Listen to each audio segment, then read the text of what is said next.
Hi students, very good evening. Hope you are all doing well. And in the days of pandemic, I hope you are all taking care with all precautions. Okay. If anything is wrong with you, please don't neglect. Try to consult a doctor immediately and keep taking care.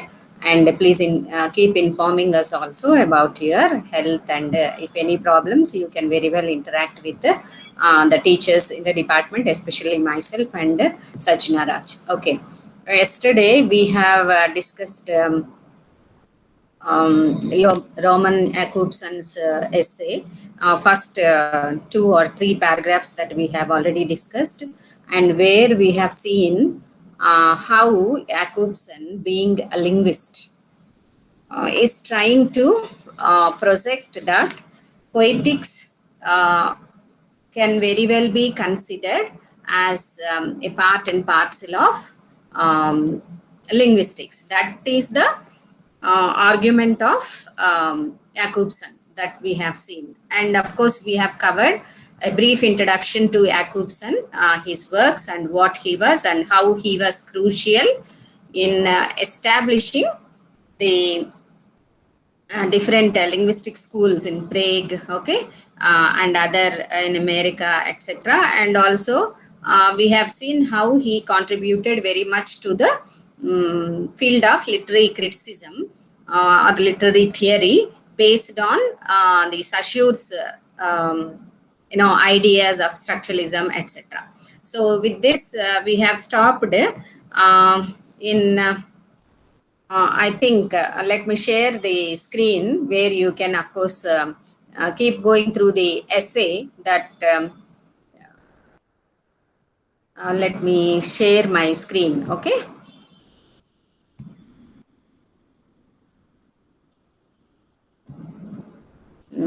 Yeah, I hope my screen is visible to you. Actually, we have stopped in the, you know, um, fourth paragraph, I think.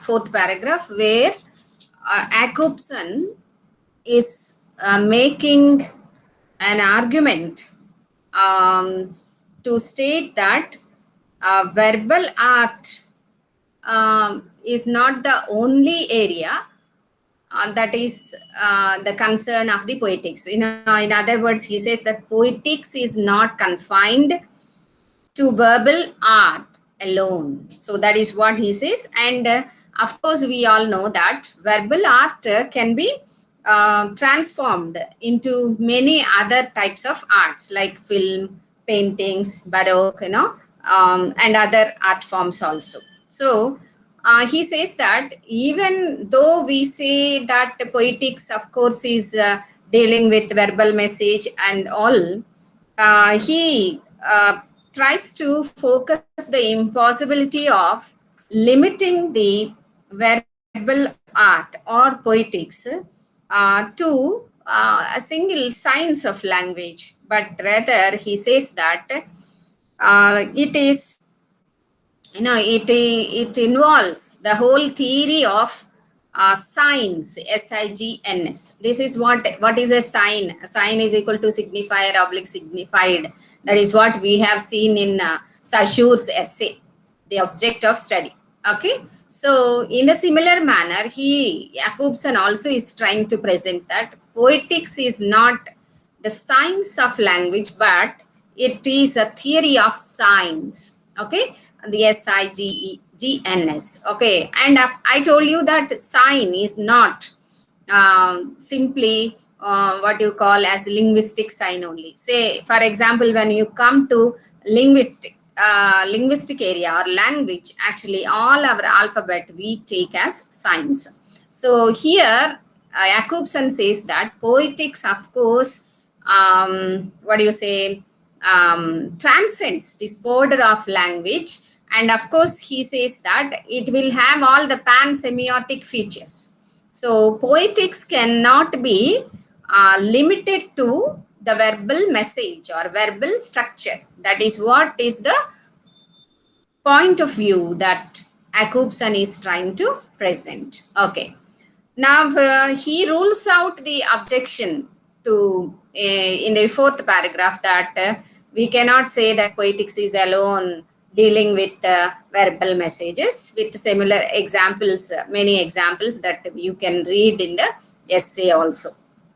Now coming to the second objection, he says that why can't the second objection, why poetics cannot be made a part of linguistics. Why can't we make it? So he says that, of course, poetics is dealing with the question of relations between the word and the world. So, how the word and the world are in relation. So, this, of course, he says that this is not a particular or a specific area of poetics alone. Okay, because how the word and the world are connected, and they are not areas of verbal art, but he says that this is actually a feature of all kinds of discourse.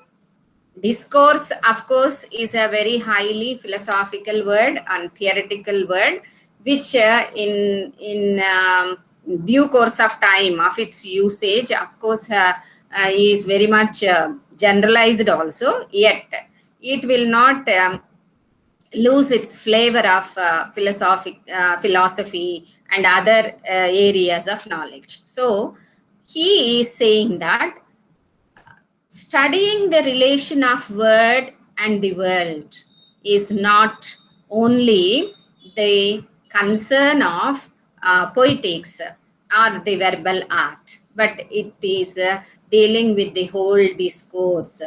In all religions, if you give, if you try to focus on the religious thought also, you will understand that word is very powerful. Okay, the word is in many ways related with this world. Okay, you can of course go to any major religions and see how a word will be given important. Okay, for example, you have the word of Om. Okay, in Hindu, and then in the Bible also, in the first verse itself says that in the beginning there is word, and word is God. Okay, that is how it says. So in the major two religions I have referred, and you can refer, or you can just inquire and know more things about it. Okay, so the word and the world, the relation between these two has many manifestations, and it is not the area of only poetics according to Jacobson. And then he is saying that linguistics is likely to explore all possible problems of relations between discourse and the universe of discourse. So he is saying that to explain the relation of the word and the world, and the relation between discourse and the universe of discourse, what of this universe is verbalized by a given discourse and how it is verbalized, or the truth values, these are all okay. The logicians feel that they are extra linguistic entities, but they he says that um, they exceed the bounds of poetics and of linguistics in general. So if you say the word and the world, of course, yeah, the truth, if you remember Bacon's essay of truth, you will be wondering from where to where, Bacon connects it, and a highly philosophical, religious, and though it is filled with a very what you call as knowledge of common sense, the common world, etc. They and the backdrop, the Bacon's essays are highly philosophical also, though they are very simple. Okay, and so like that, he says that if you want to see that The verbal art is dealing with the word and the world, the relationship between the word and the world. Jacobson says that it is not confined to the boundaries of either poetics or linguistics. So poetics is not only dealing with the verbal art. It can, of course, according to Jacobson, surpasses the boundaries of poetics. So verbal art is not limited to the study of poetics, not even linguistics. So in the next paragraph, let us see what Jacobson wants to say. In the next paragraph, that is in the sixth paragraph, he says that among the students of literature and also among the literary scholars, there is one conception, okay, which is a misconception according to Jacobson. He says that poetics, in contradiction to linguistics, is concerned with evaluation. So this is the conception. But Jacobson says that this is a very erroneous conception. Okay. And he also says that actually, poetics is concerned with evaluation, but not linguistics. That is what most of us believe. But he says that that is not so, because he takes the example of the verbal structure, which is used in poetry as well as in the day-to-day communications, our other sciences also. The same verbal structure will be there. And in our day-to-day communication also, we have the same verbal structure. Then he says that no verbal structure is, according to Jacobson, no verbal structure will be used without any goal. So in other words, he says that all verbal structures are goal oriented. That this is the common sense actually. So when we talk, we won't talk without any what you call any aim or goal that is to be fulfilled. When you are hungry, you ask food. Your mother you will ask your mother to bring food or to give food. Or when you are thirsty, you may ask water. Or if you are asking a doubt in the class, of course, it is with a goal to get clarification for the doubt, whatever you have. So, when any verbal structure that is being used, according to Jacobson, and this is the common feature of language as such, and he says that this is goal oriented. So, when verbal structures fundamentally are goal oriented, how can we say that only verbal structures in poetry are having a particular goal? That is to say that when you read poetry, or when you read a drama, when you read a novel or an essay, we feel that there is some message. So let us not go into this what you call as art for art's sake, etc. Even in that theory also, we have one a goal. Art has one goal, that is aesthetic goal. Okay, the aesthetic pleasure that we derive out of it, though not for any message or didactic message or any what do you say, reformatory message that the text is in your hands is conveying to you. So of course, when we read any piece of literature, we always keep in mind that this is going to communicate with us something. It is going to communicate something with us. And what is that? So this is the goal. So poetry, verbal structures that are used in poetry or literature perhaps, or having an aim, a goal that is to be fulfilled.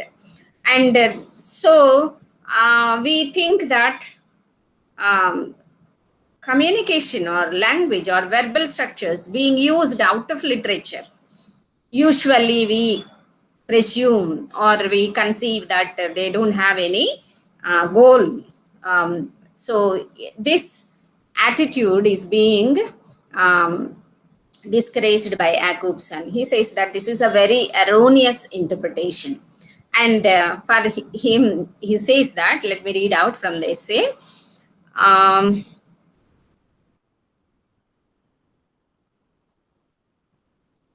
See, the contrast between the structure of poetry and other types of verbal structure. The latter are said to be opposed by their casual, designless nature to the non-casual, purposeful character of poetic language. So we always think that poetic language is non-casual and also purposeful character. It is having purposeful character. Whereas the what do you call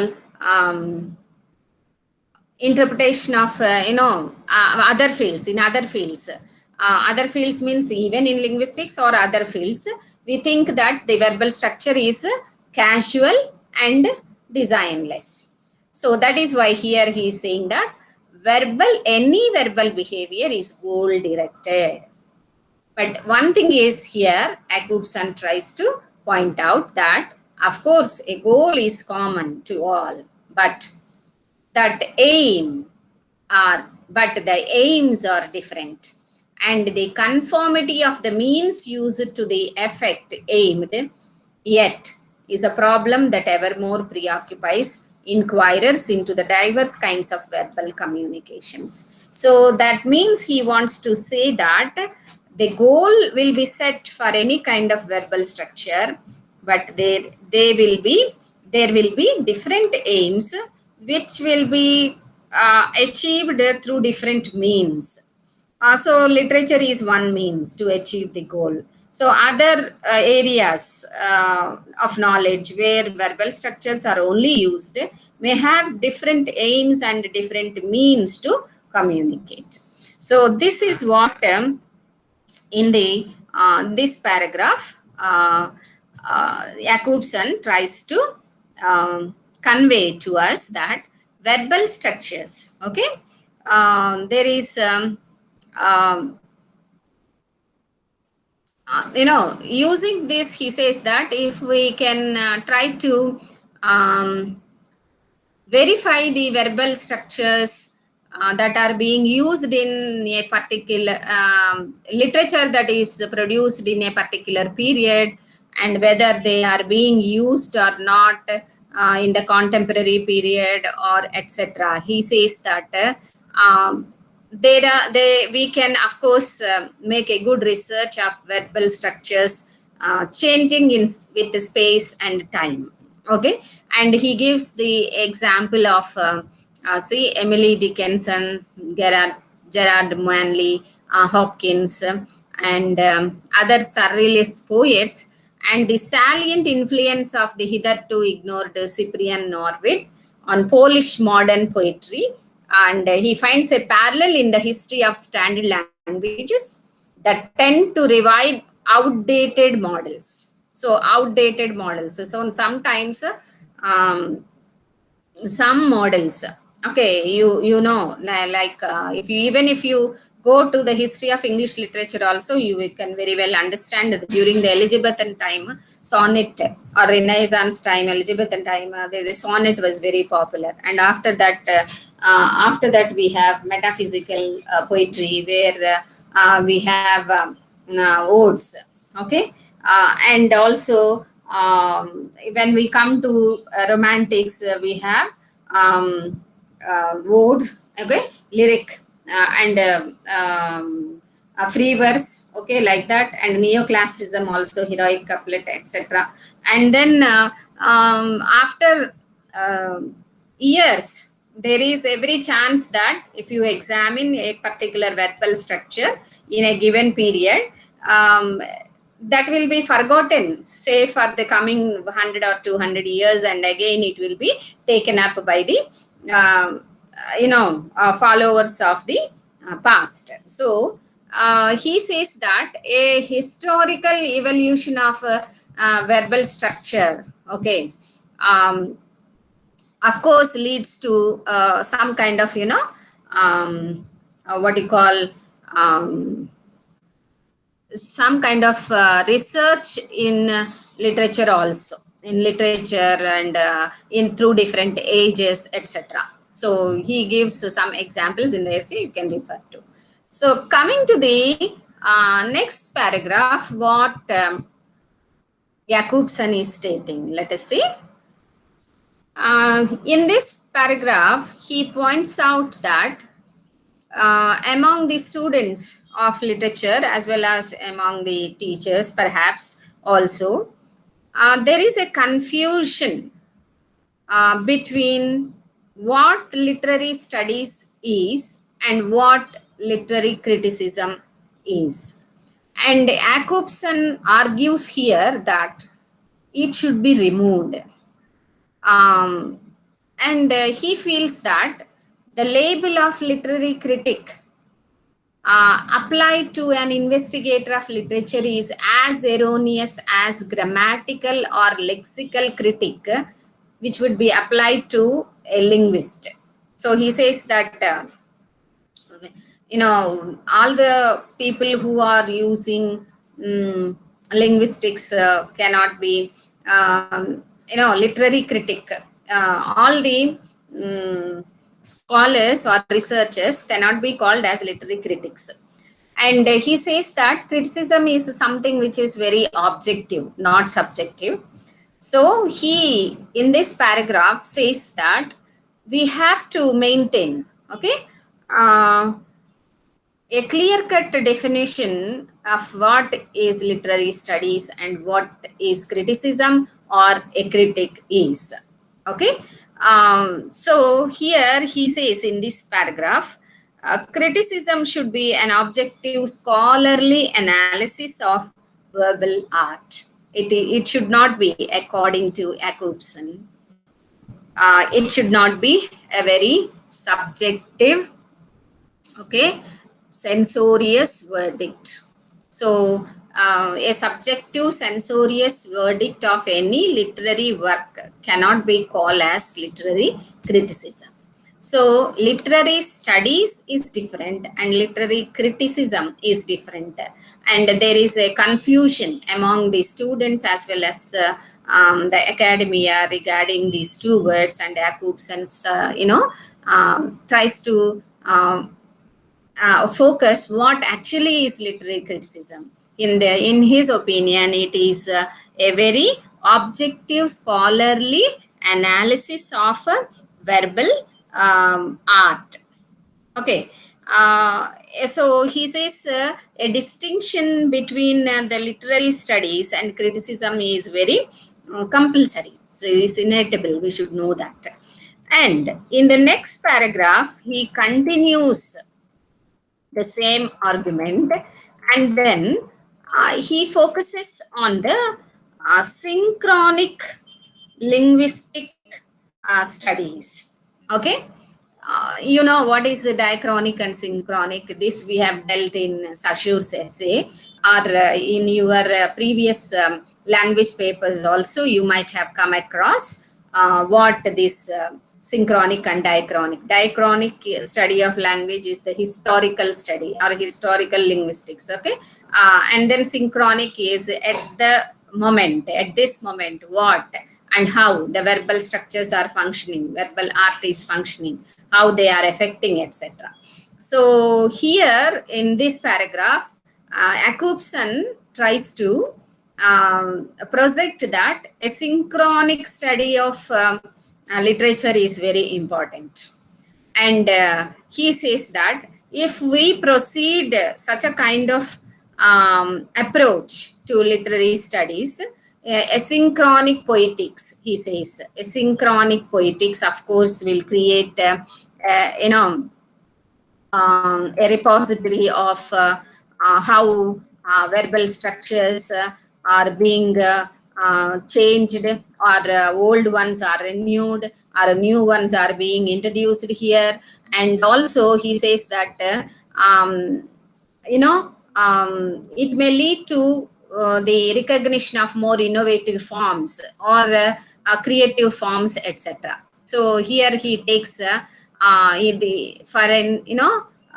he says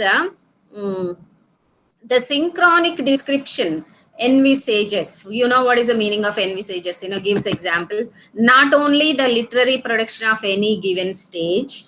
So synchronic description means it is not simply pointing out the literary production of any given particular stage, but according to Jacobson, it's also that part of the literary tradition which, for the stage in question, has remained vital or has been revived.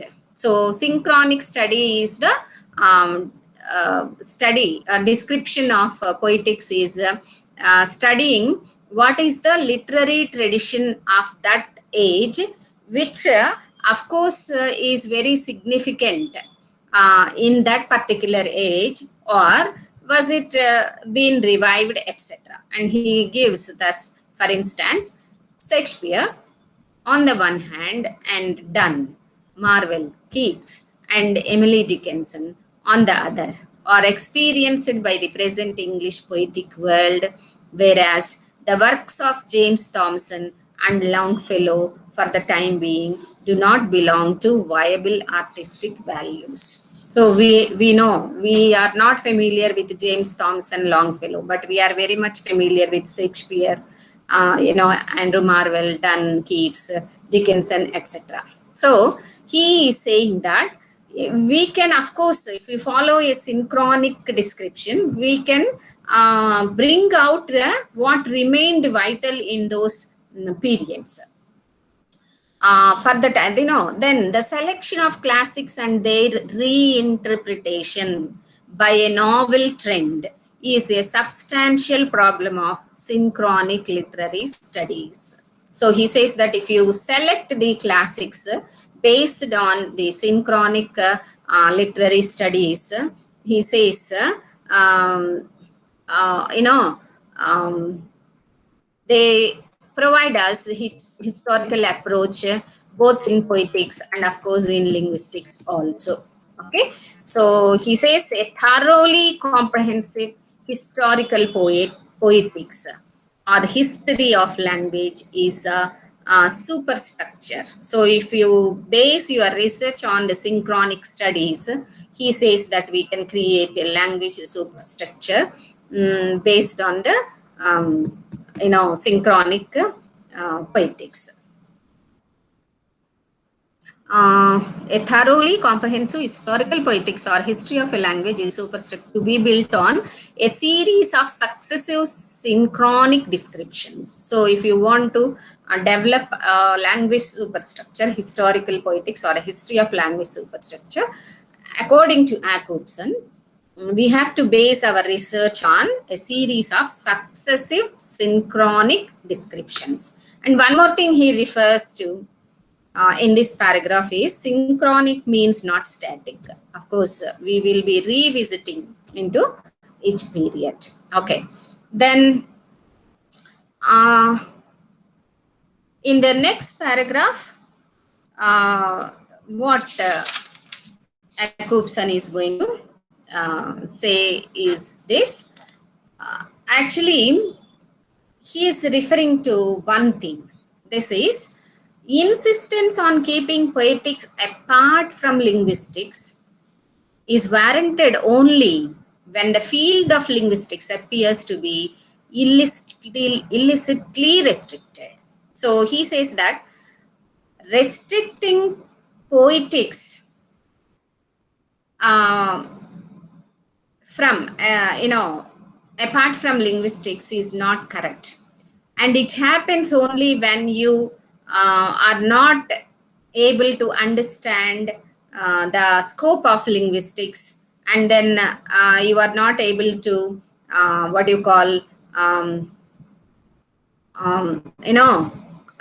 we are limiting the scope of linguistics only. If we limit the scope of linguistics only, we can keep poetics away from linguistics. That is what Jacobson, of course, points out. And here to give a stronghold for his opinion. He refers to example of Eric Olin, who is a German American political philosopher, and he actually mentioned that regarding language, this Eric Olin, German philosopher, mentioned one thing. He says that a revision of the monolithic hypothesis about language is needed, and a concern with the interdependence of diverse structures within one language. So Olin felt that there is a need to revise the scope of linguistics.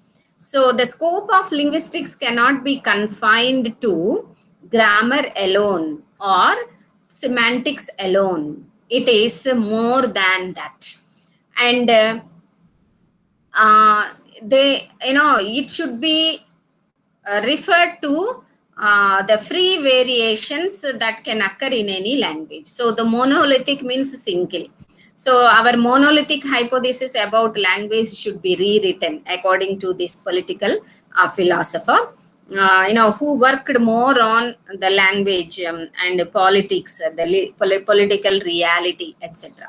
So here he says that, Jakobson says that we can keep poetics apart from linguistics only when we are restricting the scope of linguistics. And he says that in any speech community, for any speaker, there exists a unity of language. But this overall code represents a system of interconnected subcodes. So language is not a monolithic entity. It of course appears to be a single code, but there are many subcodes interconnected within any language structure. Of course, here we can refer to structuralism also. Okay. And these subcodes, every language encompasses several concurrent patterns, each characterized by different functions. So each pattern that is present in a language is characterized by different functions. So language is not monolithic. And that is why he says that the scope of linguistics, of course, is very vast or wide. If you go to the tree diagram where you can see the linguistics division, pure linguistics, applied linguistics, etc., and how you have many areas that come into linguistics, sociolinguistics, ethnolinguistics, so many. Okay. So this is how he says that we can keep poetics aside or apart from linguistics only when we try to limit the scope of linguistics. If we are trying to, expand, accept the expanded scope of linguistics, we can understand the interdependence or the interconnectedness of poetics and linguistics. So it's very clear that Jakobson, being a linguist, okay, is trying to present this poetics as one of the parts of linguistics. And then in the next paragraph, he is trying to point out that there are many concepts, or there are many aspects that are involved in language. For example, he takes the Edward Sapire's theory, and he says Edward Sapir has stated that ideation reigns supreme in language. Actually, Sapir again is an American anthropologist and linguist, and he is the founder of ethnolinguist studies, and he studied language in relation to culture. So ideation, and of course he is the man behind structural linguistics in America, Sapir. And ideation supreme, reigns supreme in language. Ideas are connected. Culture, in a culture, different words are connected with different ideas. So he felt that ideation reigns supreme. But Jacobson says that we cannot authorize this supremacy, as Safir says, to disregard the secondary factors of language. So ideation is not the only factor that is attached with language, according to Jacobson. And he says that there might be secondary factors, which of course we cannot disregard. And then there are emotive elements of speech, which Martin Hughes, a linguist, who is a German linguist, actually, he cannot accept the emotive elements of speech or in any language. But this is not acceptable according to Jacobson. Actually, Martin Hughes gave 5 degrees of formality in language. They are intimate, casual, consultative, formal, and prose. So these, you can see, emotive factor is not there in use idea. But Jacobson says that Hughes is a brilliant expert of reduction experiments. He wanted to reduce language from the emotive factors. So this, of course, according to Jacobson, is not acceptable.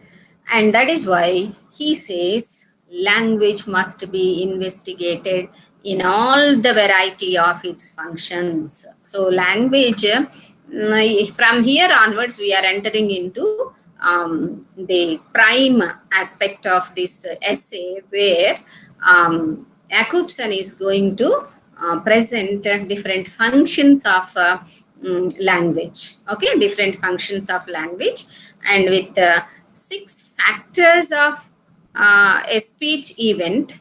Okay, which are corresponding to 6 factors or 6 functions of language.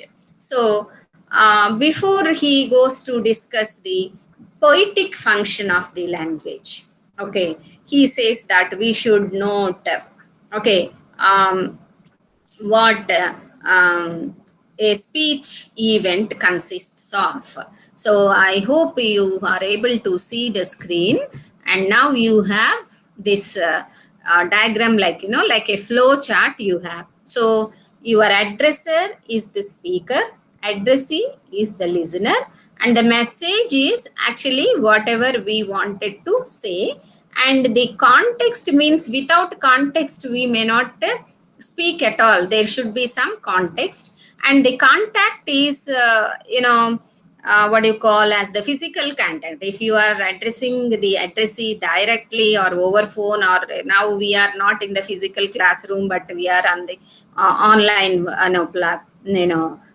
platform. So, and then code. A code is nothing but language. So you can, of course, rewrite this, like this. The context is the can be anything that can be verbalized. Okay, and the message, of course, whatever the message that we have, primary thing that a speaker wants to tell or pass on to the listener.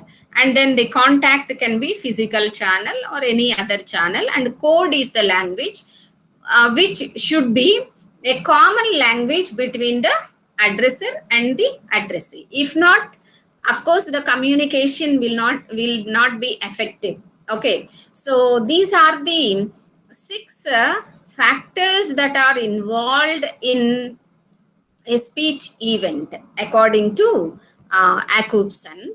And each of these 6 factors determine a different function of language. So what these 6 factors determine, Let us continue in the next class. So now I'll stop this. I hope all of you are able to follow my lecture on the preliminary aspects. How in most of these paragraphs, up to say 10 paragraphs, this is all Jacobson's as a linguist wants to prove that poetics is an integral part of linguistics. That is what he tries to convincing. And of course, because poetics is nothing but evaluation of verbal structures, of course, we also can accept that. And of course, how he will be proceeding with the 6 factors and 6 functions, we'll discuss in the next class. If you have any doubts, try to interact with me through in group or in the virtual class. So if you want, if you can join, I will share the link. So try to interact if you have any doubts. Okay, have a nice time.